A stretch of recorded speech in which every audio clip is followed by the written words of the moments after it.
November 1887.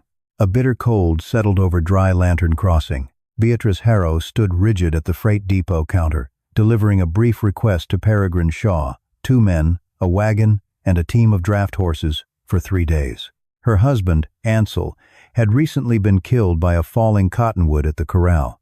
Before Beatrice could finish explaining, Peregrine glanced at the waxed buckskin in her hand. He gave a short laugh. It was not out of malice. Cruelty would have required more thought. Just a fever map drawn by a dying man, he said dismissively. He dropped a cast-iron weight onto the scale. The chain trembled once. He turned back to his freight ledger, deciding reality on Beatrice's behalf. At the far end of the counter, his wife, Livia Shaw, was quietly sorting lamp wicks. She looked up. She met Beatrice's eyes, but she said nothing. Beatrice gripped the buckskin. She folded it too hard. The stiff edge pressed a harsh red line across her palm. She walked out without a single word of argument.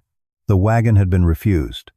Her husband's map had been judged before anyone had even bothered to open it. Peregrine's cold dismissal struck her like icy water, forcing her mind back to the day the map was pressed into her hands. 16 days earlier, Ansel Harrow lay on the narrow bed inside the family cabin. A falling cottonwood had crushed him while he was reinforcing the corral before winter. His breathing came in short pulls.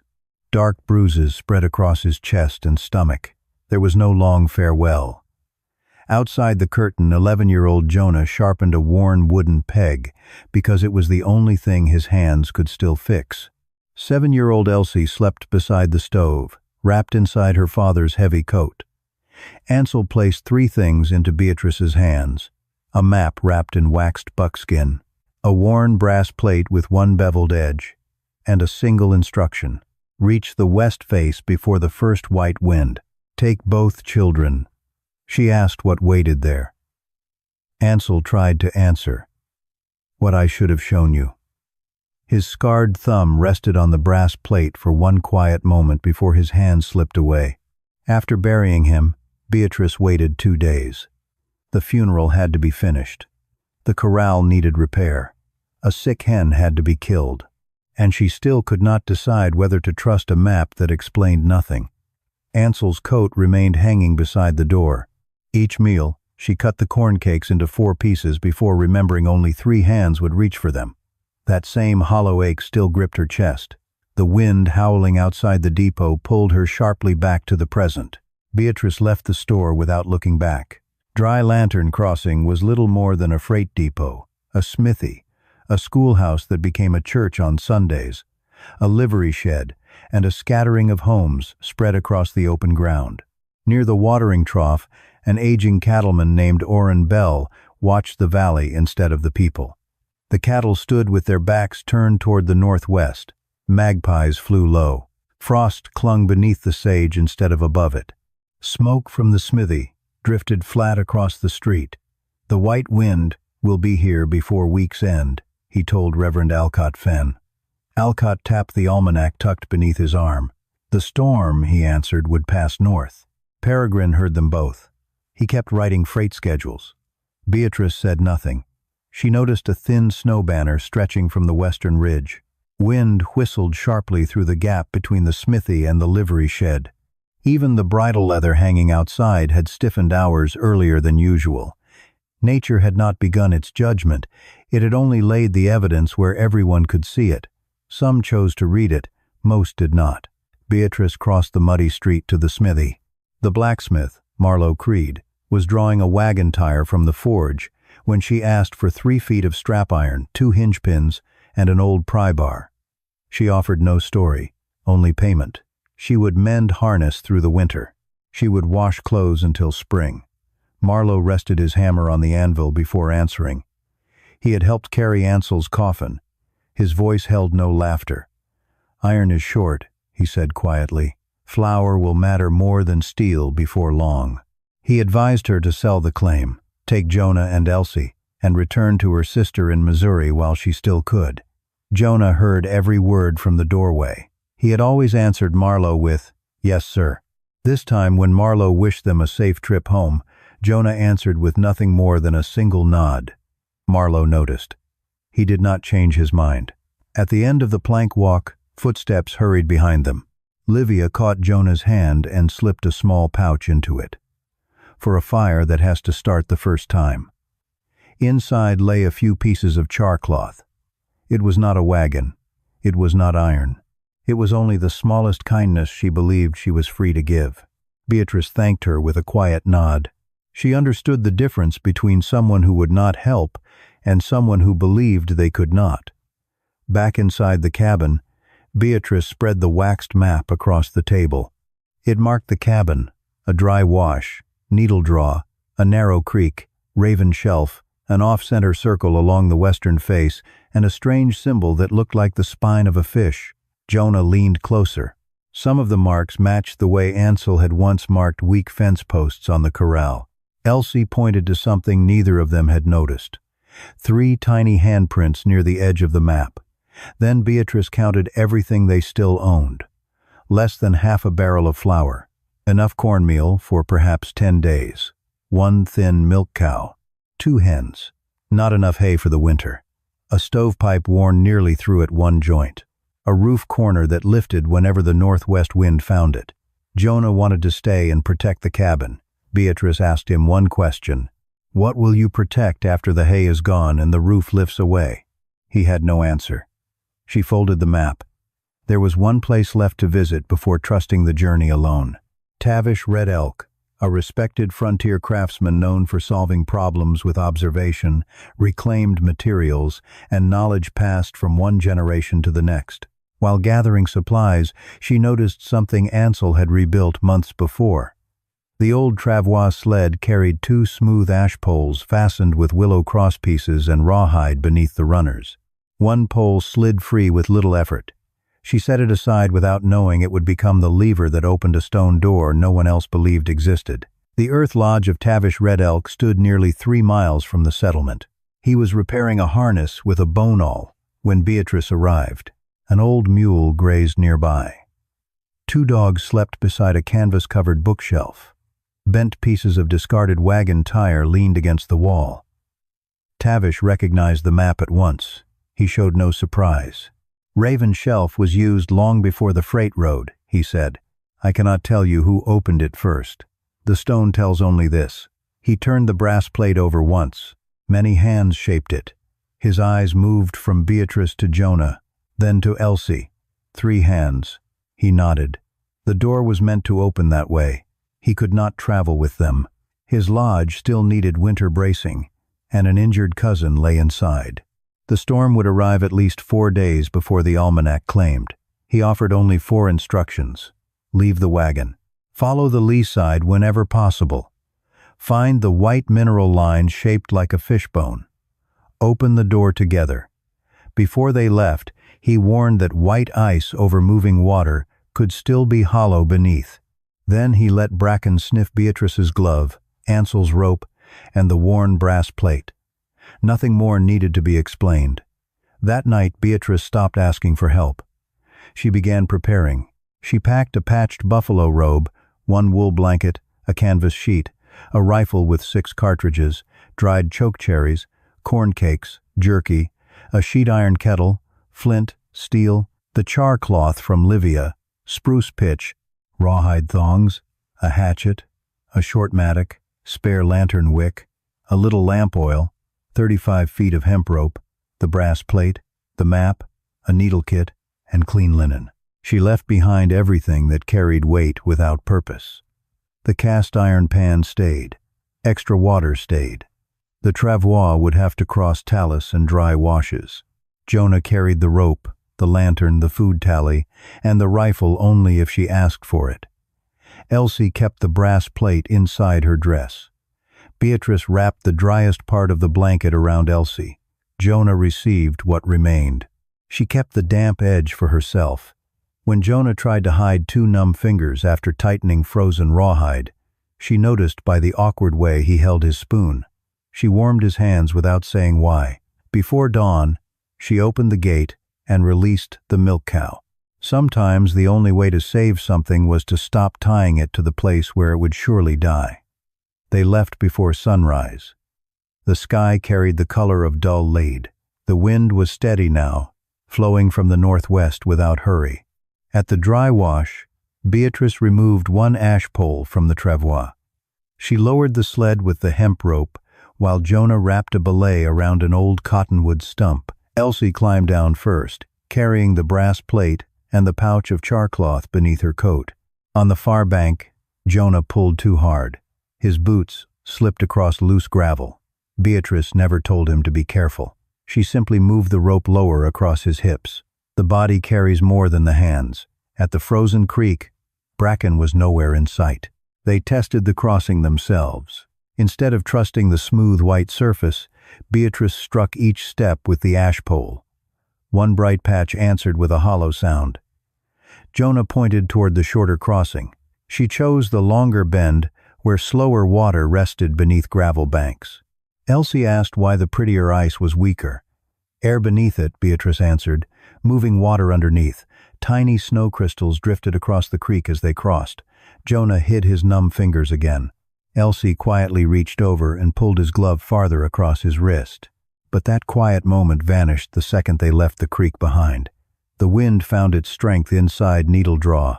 It rushed between the shale walls, caught the travois broadside, and shoved it sideways. Ice dust filled the air, cutting across their faces long before heavy snow arrived. Then Elsie stopped shivering. Beatrice knew that was worse. She led them behind a low rock outcrop on the lee side and stretched the canvas close to the ground. Jonah cupped both hands around the tinder, while Beatrice struck steel against flint. Livia's charcloth caught the first spark. The fire lived. They peeled away Elsie's damp outer layer, wrapped her inside wool and the patched buffalo robe, shared body warmth, and gave her warm broth made from jerky. Beatrice kept her away from the flames and never rubbed her frozen hands. Jonah wanted to turn back. Beatrice unfolded the map. The creek is behind us. The wind is driving toward the cabin. Raven Shelf is closer now. A thicker snow banner stretched across the western ridge. Footsteps clicked against stone. Beatrice raised the rifle. Bracken stepped into view with a torn left ear, breathing hard but steady. He sniffed Beatrice's glove once, turned away from Needle Draw, and chose another path. A few minutes later, Elsie began shivering again. Beatrice kept stirring the broth. Only the spoon in her own hand trembled harder than the child beside her. Bracken never looked back. The family followed. Bracken led them away from the center of the slope. Instead of climbing directly across the loose talus, he followed the sheltered side of the ridge, keeping close to a narrow strip of firm stone beneath the cliff. By the time the last light reached Raven Shelf, dry snow was falling in fine grains across the sandstone and shale. Then Bracken stopped. A white mineral streak spread across the rock like the spine of a fish. Beatrice searched the cliff until she found a narrow recess. The brass plate fit perfectly. It was not a key. The beveled edge slipped beneath hidden stone, lifting a latch instead of turning one. Nothing moved. Then she remembered Tavish's words. 3 hands. She held the brass plate steady while using the ash pole as a lever. Jonah found a weathered rope concealed beneath a rock lip. Elsie spotted a rawhide loop tucked into a low notch that only someone her height could easily see. Jonah pulled too soon. The mechanism locked tight. The wind struck harder, driving snow into every opening. "Release it," Beatrice said. No one argued. The tension fell away. They began again. Brass plate first. Ash pole lifting. Rope pulling. Rawhide tightening. Stone answered with a deep grinding sound. The slab shifted nearly 14 inches. Cold air drifted from the opening, but no strong draft followed. The passage bent somewhere inside. Ansel had hidden more than an entrance. He had hidden the chamber itself. Beatrice lifted Elsie through first. Jonah passed in the food, the lantern, and the remaining supplies. Bracken slipped inside without hesitation. Beatrice entered last.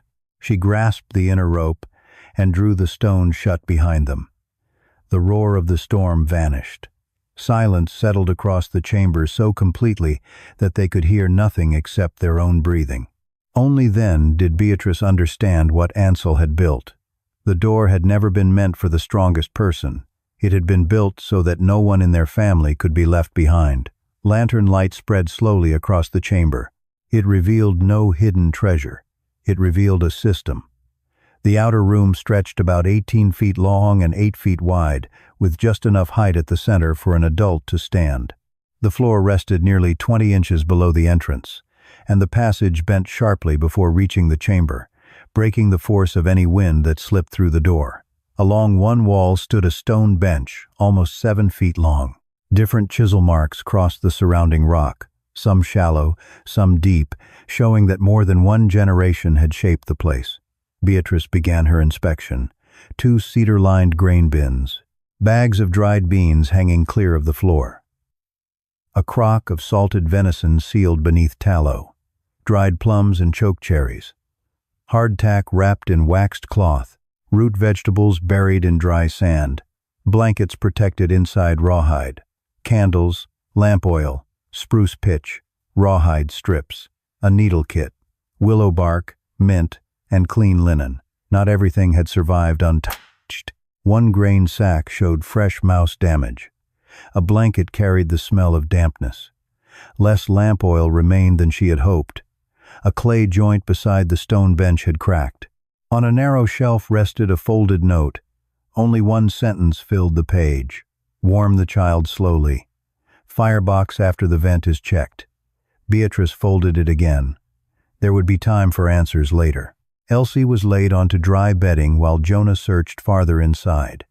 Behind the stone bench, he uncovered a soapstone firebox built into clay masonry.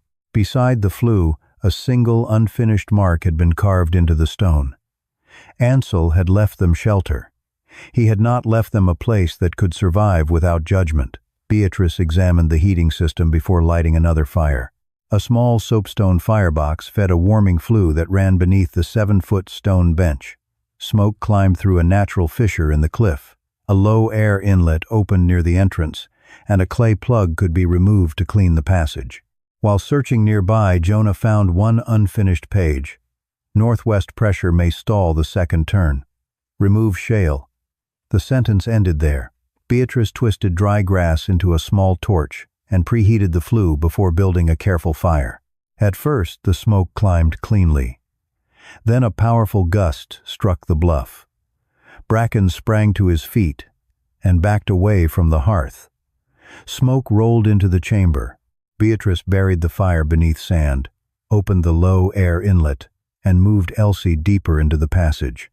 "I saw the warning," Jonah admitted quietly. "I wanted to understand it myself." Beatrice handed him the lantern, then read it aloud. Together they opened the cleanout. A wedge of shale blocked the second turn. Ansel had marked it for removal. He had never reached the work. Jonah held the light, while Beatrice loosened the stone with the mattock. They sealed the joint with clay, ash, and animal hair, then set a thin strip of tin along the corner to smooth the draft. The second test began. They warmed the throat first. The smoke never returned. Slowly, the stone bench gathered heat. For the first time since entering the hollow, the shelter began working exactly as it had been designed. By the end of the first night, the stone bench held enough warmth for Elsie to sleep without violent shivering. The next morning, Beatrice and Jonah explored farther inside. A narrow passage descended by stone steps about 5 feet below the outer chamber. A rope handline followed the wall. Beyond it lay a smaller room, roughly 9 feet long and 6 feet wide. At its center, a stone-lined cistern collected water seeping through the rock. Excess flowed into a gravel drain below. They measured nearly a quart every 35 or 40 minutes. Words had been carved directly into the stone. "Let settle. Keep grain above floor. Open roof slit only a finger. Do not trust clear water after thaw pressure." Beatrice understood. Ansel had never planned to leave one long explanation. He had left each lesson exactly where it would be needed. Another topographical note detailed the physical structure of the space. The chamber rested behind nearly 15 feet of solid rock. The entrance turned before reaching the shelter. The lowered floor and surrounding stones slowed every change in temperature. The western face gathered afternoon sun, but the rock itself carried the warmth far longer. The record claimed no credit for the design. It honored those who had shaped the hollow long in the past. Ansel only listed his maintenance, repairing the drain, rebuilding shelves, strengthening the entrance, and improving the flue. Nothing more. Elsie rested her hand against a patch of old mortar. A scarred thumbprint remained pressed into its surface. She placed her own thumb inside it. "Do you think Father knew I'd find this?" No one answered. The mark had already done what Ansel hoped it would. As the storm settled outside, Beatrice began reading the shelter the way Ansel once had. Not through words, through materials. The ash poles supporting the travois had not come from a sawmill. The materials answered the question before any note did. Peregrine had once refused Ansel the use of a freight wagon. Instead, Ansel repaired broken harness at an abandoned relay station until he earned old ash poles, cedar boards, rawhide, and a worn sheet of oilcloth. Those pieces became the sled, the grain bins, and the protective wraps that surrounded the blankets. Another shelf held scraps of bent iron. The entrance itself revealed the next lesson. Marlowe had refused to spare new strap iron and hinge pins during an earlier winter. Tavish Red Elk showed Ansel how to heat discarded wagon tires, bend them over a stone form, and cool them slowly. The entrance relied on scrap iron, stone bearings, and simple repairs instead of heavy forged hinges. Near the cistern rested a weathered book with its cover missing. The Emigrant's Guide to Western Farming and Household Economy. A short page tucked inside explained that Reverend Alcott had refused to lend it while Ansel still owed school taxes. Ansel earned the book instead by spending 2 days repairing a leaking schoolhouse roof. From those worn pages came the grain stored above the floor, vegetables buried in dry sand, the gravel drain beneath the cistern, and the narrow roof vent that controlled moisture without losing too much heat. A rough plank leaned against the wall beside several clay samples. Each carried scratched numbers: clay, wood ash, crushed shale, animal hair, different mixtures, different results. No note claimed the first attempt had worked. Several had cracked. Several had failed. The final page carried only one sentence: "A closed door is only useful if it makes a man study the wall." Beatrice looked around the chamber once more. Nothing inside the hollow existed because rejection had somehow become a blessing. Every refusal had forced Ansel to search somewhere else, learn something new, test it with his own hands, fail, change it, and leave better evidence for whoever came after him. By the second night, freezing rain had become dry snow. The northwest wind strengthened until it drove fine crystals into every exposed crack outside the cliff. The rock overhang kept heavy drifts from pressing directly against the stone door, but the entrance rope quivered with each stronger gust. Beatrice added a second rawhide loop and wedged another stone beneath the slab. Nothing shifted. While checking the wall, Elsie rested her hand against the mortar. "It feels colder here." Beatrice held a candle beside the joint. The flame leaned almost invisibly. A loose strand of wool drifted toward the crack. A thin draft. She packed the gap with fresh clay and ash before it could widen. Far away in Dry Lantern Crossing, Peregrine's freight shed began to sag beneath wet snow. The braces stood too far apart for the growing weight. Men hurried outside with green posts, hoping to hold the roof until morning. At the schoolhouse, Reverend Alcott opened the doors to families living beyond the settlement. Orrin Bell urged everyone to bring more firewood inside while there was still daylight. Some still believed the storm would pass before dawn. Inside the hollow, the stone bench held steady warmth. Bracken lay near the entrance without claiming the warmest place. Jonah quietly counted food and fuel. Beatrice did not believe they had defeated the storm. She only recognized that, for the first time, a system begun by Ansel and completed by her own hands was still holding. "It is holding," Elsie whispered, resting her palm on the warm stone. Beatrice knew the child was speaking about far more than the bench. The third day brought a different danger. For a few hours, the temperature outside rose just enough for meltwater to seep through the sandstone above. The cistern filled faster, but its water turned cloudy. Beatrice remembered the warning carved into the wall. She drew the water into a kettle and let the sediment settle. It passed through clean cloth, charcoal, and sand before she boiled the portion meant for the children. Washing water was reduced to the smallest amount they could spare. Jonah began recording the time between each refill of the cistern. Elsie noticed the strong clay smell in the first batch. By evening, it had nearly disappeared. That night, scratching echoed through the chamber. A mouse had chewed into one grain sack. They lifted every remaining sack onto hooks, covered the opening with a scrap of tin, sealed the edges with spruce pitch, swept away every crumb, and allowed Bracken to hunt without depending entirely on him. Soon another problem appeared. Moisture gathered near the roof slit as damp clothing and cooking filled the shelter with vapor. A drop landed on one of the blankets. Elsie pointed upward. Beatrice opened the vent no wider than a finger, moved the drying clothes, hung a drip cord into a waiting bowl, and pulled every blanket away from the wall. Beyond Raven Shelf, Marlowe Creed faced troubles of his own. The chimney cap of his smithy tore free in the wind, forcing the forge cold.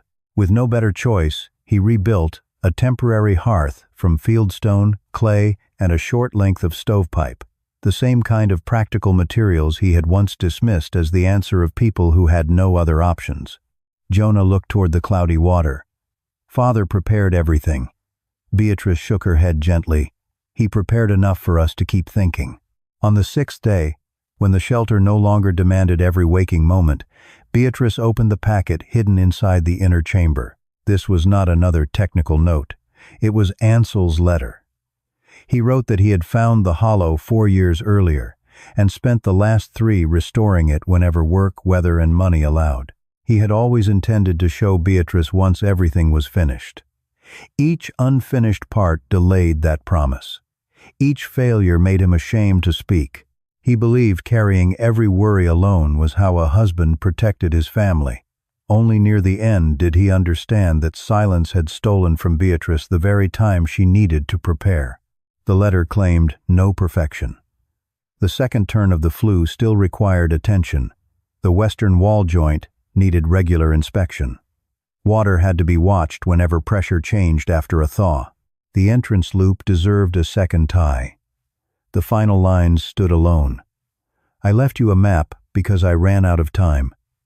I left the work unfinished because I finally understood it was never mine alone. He explained that the empty spaces in the mortar ledger, the unfinished flue note, and the stack of unused materials were not forgotten accidents. They belonged to Beatrice. Elsie rested her thumb inside the old thumbprint again. Jonah read the last sentence aloud. Beatrice folded the letter once. Then she opened it again and placed it beside the engineering notes. She did not separate Ansel's love from his mistakes. Instead, she borrowed Jonah's pencil and filled the blank space beneath the flue entry with the repair they had completed together. The 7th and 8th days became the hardest of the Whitehammer storm. In Dry Lantern Crossing, Peregrine's freight shed lost part of its roof beneath the growing weight of wet snow. Green support posts settled into softened ground, twisting the braces out of line. Dry goods had to be carried through the storm into the schoolhouse before more of the roof collapsed. At the smithy, Marlowe worked without a chimney cap. Fuel disappeared twice as fast. Before long, he was pulling old fence rails apart for firewood. The schoolhouse remained standing, but cold drafts slipped through its walls. The stove demanded constant feeding, and smoke rolled inside whenever the door opened. Children coughed between lessons and prayers. Orenbell never reminded anyone of his warning. He organized fire rotations, cleared snow away from the vents, and ordered roof loads checked before they became dangerous. Inside the hollow, different work continued. One section of the entrance rope showed fresh wear. Beatrice wrapped it with rawhide. Jonah added another stone wedge beneath the slab. Elsie tilted her head. The wind sounds different. No one dismissed her. Outside, the storm had shifted against the cliff. The shelter answered without complaint. The family knew nothing about the failures unfolding across the settlement. They only knew that the cistern still held water. Enough food remained. The stone bench stayed warm between fires. The smoke climbed cleanly. The vent no longer gathered dangerous condensation. Nature offered no praise. It simply continued testing every joint, every knot, every wall, until nothing weak remained hidden. On the 9th day, the wind began to fade. Elsie noticed it first. The steady trembling inside the walls had stopped. The dripping water struck the cistern at longer intervals. Bracken rose to his feet without growling toward the entrance. Still, Beatrice refused to open the stone door. She waited one more night. She checked the air inlet. She listened. Only the following morning did they remove the second wedge and ease the slab open a few inches at a time. Snow had drifted beneath the overhang, but it had not sealed the entrance. Outside, the world was white beneath a pale sun. The air remained bitterly cold, yet the driven snow was gone. They did not return to the settlement. Instead, they headed straight back to their cabin. For the next 4 days, they worked. They carried only enough food from the shelter for immediate use. The rest remained safely stored inside Raven's shelf. They found the milk cow alive in a sheltered willow draw, repaired the damaged cabin roof, sealed the stone entrance again, erased the tracks of the travois, and recorded every repair they had made on Ansel's plank ledger. Beatrice decided the hollow would remain hidden. Its location belonged to the cliff. Its lessons belonged to anyone willing to learn. When they finally turned toward home, Bracken followed without being called. Months later, Tavish simply smiled. The dog made his own choice. Jonah saw the cow grazing quietly. He did not run toward her. He only carried the remaining hay to the place where she stood. For the first time, responsibility no longer looked like something that needed to be proven. When Beatrice returned to Dry Lantern Crossing, she traded parched corn and salted venison for strap iron, lamp oil, nails, and enough flour to finish the winter. The settlement had changed. Peregrine's freight shed stood partly collapsed. Marlowe's forge burned inside a temporary hearth built from fieldstone and clay. The schoolhouse overflowed with damp bedding. Every face carried the slow movements of people who had spent days surviving instead of living. Peregrine removed his hat as Beatrice passed. "Where did you learn to read that wind?" She answered quietly. "From people you never thought to ask." She never spoke the name Raven Shelf. Marlowe laid his hammer across the anvil. "I measured the burden," he said. "I never measured the woman carrying it." Beatrice did not offer forgiveness. She offered a trade, grain for strap iron. Then she showed him the clay and ash mortar ratio that had held through the storm. Reverend Alcott opened the schoolhouse library to every family without taxes or membership. When the remaining firewood was divided, Orrin Bell's judgment was sought before anyone else's. Livia handed Jonah a fresh tin of char cloth. She never asked where they had survived. That evening, Beatrice placed the map, the brass plate, Ansel's letter, and the plank ledger side by side upon the cabin table. The paper map had led them to the shelter. The larger map had always been written somewhere else, inside the angle of the flue, the slope of the drain, the empty space behind the stone door, the scarred thumbprint pressed into old mortar, and the unfinished places where another pair of hands would someday continue the work. The hollow had never whispered only one command: stay. It had always carried another message: finish what I could not. And for the first time since Ansel's death, Beatrice understood that the shelter was no longer his. It belonged to every hand that had built it, repaired it, and chosen to leave it stronger than it had been found.